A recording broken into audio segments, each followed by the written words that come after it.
Which is what you joined for. Yeah, 100%. First of many. I'm excited, I'm happy, and many more to come. What were you feeling like before this final, you personally? Very chilled. Very chilled and relaxed. It's just another game for me. Was that because of the players in the dressing room? Did they make you feel very chilled and relaxed? Yeah, Is that it's what just like we had a game plan, and if we got a game plan right, we would win, and we done that today, so we're all proud and happy. What about your position? You've played up front, you've played on the wing. Yeah. On the wing, you was devastating. Do you prefer that position? Yeah, I think I just have that freedom to do what I want, get at defenders and cause problems, and that's what I done today. Had Nkapie running around a little bit, but you had him on his hind legs, bro. Well, listen, it's just what I do. It's my job, and yeah, just gives me that freedom. Did you feel as the game wore on that you could get real success down that right-hand side, because that's really where the goals come from, because Nkapie had been booked? Yeah, as soon as he got booked, he was backing off a lot, so it gave me the opportunity to drive at him, get in the box, cause problems, cross, shoot, whatever it was, so yeah. I think with the players that we had today on the pitch, our job, mine and Rodri in the back four, was just to give as much stability as possible to the team. So we wanted to stay stable, stay compact, not make stupid mistakes, and then let them bring the game to us, because with the quality, with the magic that they have, they could do that. That's what they did, and I think overall it was a very good performance. We're going to get into trouble because you need it for the celebrations. Very quickly, a lot of new players in this squad. What do you think it means to them? You've had all the experience of the trophies, but now they're coming up behind you and following on. For sure, to get the first trophy, it releases a bit the pressure. It also makes you feel well, and you want to repeat that feeling, so it's really good for the young guys. Could not agree more. Now, I know people say there's sentiment, and he's played in the earlier rounds. Kepa is not as good as Raya. That's why he is number 2. So why, in a major cup final, when you're trying to get across the line, you've not won a trophy in so long, that you decide to play him? You have to take responsibility for that. That is a monumental error. You know, I'm not saying he's not a bad goalkeeper. He isn't as good as Kepa, and it has come back and backfired big time. Now, you could turn around and say, well, Trappers not your number 1 either. Well, that's a very valid point to come back at you on. We didn't even get tested, so we got one he really good save in the first. Three really good saves. After that, he hardly had to touch the ball. It was easy for him. Yeah, but I just don't think it was it's the right. That's not me being wise after the event. I said it before the game. No, I think you're right. When you asked me the question about goalkeepers at the start, Trafford was brought in as a number 1. He was ready. It's just that Donnarumma became on the market. Raya, and the difference between Raya and Kepa, he's so big. So in a big game, you're thinking, you've got to go with Raya. Look, we can talk about it after, like Jamie says, but ultimately we're talking about it because it cost Arsenal the game. Anybody else, and he retains the admiration and the friendship of Mikel Arteta, who 4 weeks from now has to try and crack him all over again. One season without a trophy was one season too long. This prize was once the winners in 2026 Caramel Cup. Winners again in 2026 Manchester City.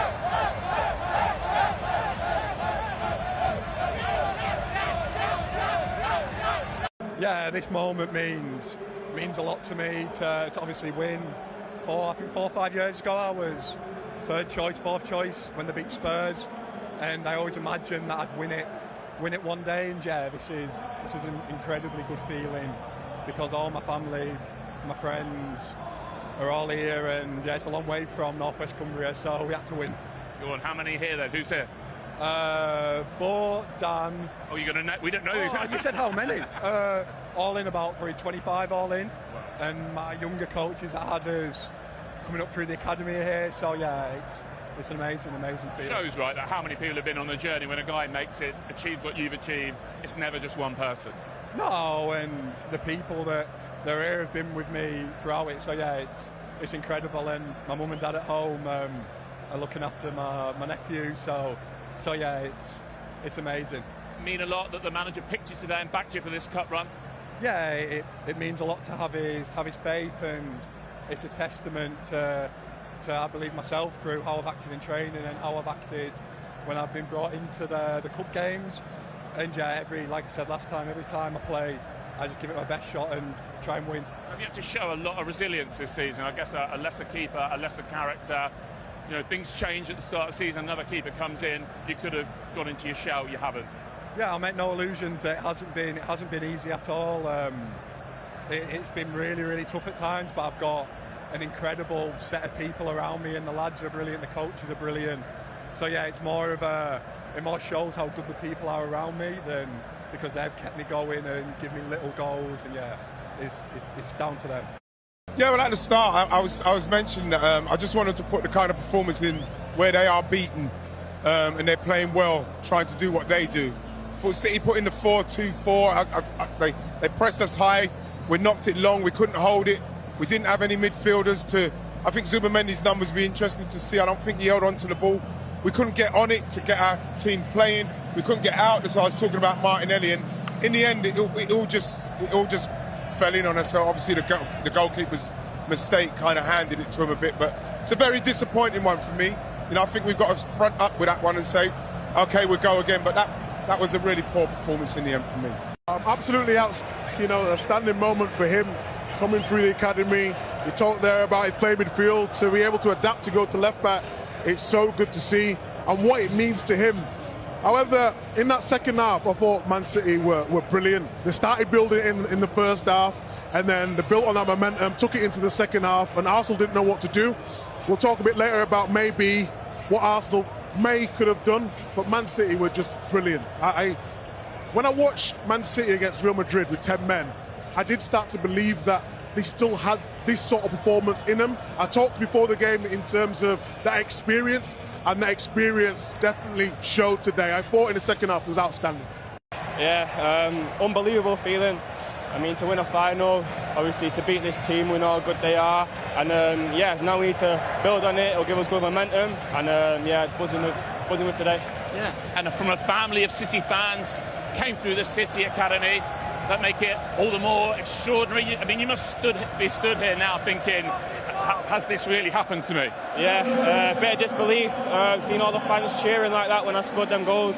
Yeah, really a good feeling, and yeah, a great weekend, a great birthday weekend. Nico O'Reilly, cup final. You've seen your heroes have these moments, your Gundogan's, Rodri's, Aguero's. What's it like to have your own? Yeah, unbelievable feeling. I mean, to win a final, obviously to beat this team, we know how good they are. And yeah, now we need to build on it. It'll give us good momentum. And yeah, buzzing with today. Yeah, and from a family of City fans, came through the City Academy. That make it all the more extraordinary. I mean, you must be stood here now thinking, has this really happened to me? Yeah, a bit of disbelief, seeing all the fans cheering like that when I scored them goals. Yeah, really a good feeling, and yeah, a great weekend, a great birthday weekend. Yeah, like I said, you are from a family of City fans. Who's here today? Who's enjoying it with you? That's been on the journey. My whole family came down today. So yeah, they're all in the stand, and yeah, I know they'll be buzzing, and yeah, I can't wait to celebrate with them. They definitely will be. You just have that knack, even though you're actually playing left back today, of arriving in the box at the right time. When did that develop in your game? I think since I was a kid, I always played midfield. I was always arriving in the box and scoring goals. And yeah, to bring it into the senior level and at the highest level, I mean, yeah, it's good for me. It adds goals to my game, and yeah, great feeling. Looking forward now to walking up those steps and picking up that trophy. Yeah, I can't wait. Well done. Thank you, mate. Thank you. What a story coming through the academy, a Manchester City fan through and through. And he has got the 2 goals that has won them the first trophy of this season. Micah. Absolutely a standing moment for him coming through the academy. You talked there about his play midfield, to be able to adapt to go to left back. It's so good to see and what it means to him. However, in that second half, I thought Man City were brilliant. They started building in the first half, and then they built on that momentum, took it into the second half, and Arsenal didn't know what to do.